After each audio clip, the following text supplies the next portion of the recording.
இப்போ இந்த 10ஆம் வகுப்பு 12ஆம் வகுப்பு மாணவர்களுக்கு பொதுத் தேர்வு கூடிய விரைவில் வரப்போகுது இல்லையா? மாணவர்கள் ரொம்ப பயத்தோட தேர்வுக்கு தயாராகிட்டு இருக்காங்க. அவங்களோட ஞாபக சக்தி அதிகரிக்கிறதுக்கும் தைரியமா போயிட்டு தேர்வுகளை எதிர்கொள்றதுக்கும் அவங்க எந்த கடவுளை வழிபட்டா அவங்களுக்கு பலன் கிடைக்கும் ஐயா?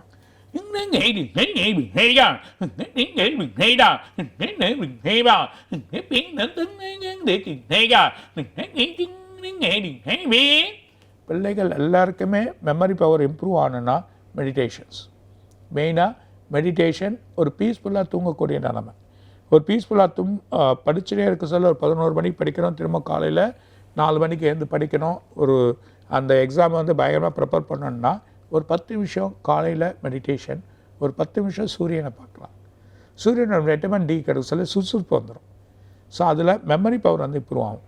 அதில் நிறைய விஷயங்கள் இருக்குது. சூரியன் நம்ம ஒரு 10 நிமிஷம் பார்க்குறதால அதே நேரத்தில் ஒரு 10 நிமிஷம் நம்ம ஆட்டோமேட்டிக்காக மெடிடேஷன் பண்ணோன்னா ஹோல் மெமரி பவர் நமக்கு வந்துடும். அது இல்லாமல் 10 நிமிஷம் பிராணாயணம், ஒரே ஒரு 10 நிமிஷம் ஆட்டோமேட்டிக்காக யோகா பண்ணணும்.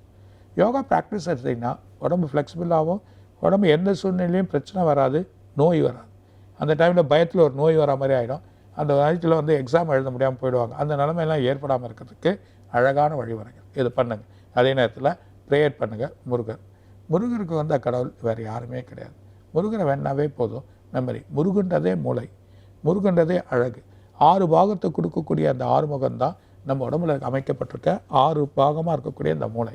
இந்த மூளையை வழியாக இருக்கிறது தான் 6 முகம்ன்றதை சொல்கிறாங்க. அதனால் அந்த தெய்வத்தை வணங்கினாவே நமக்கு படிப்பு வழி எல்லாமே வந்துடும்.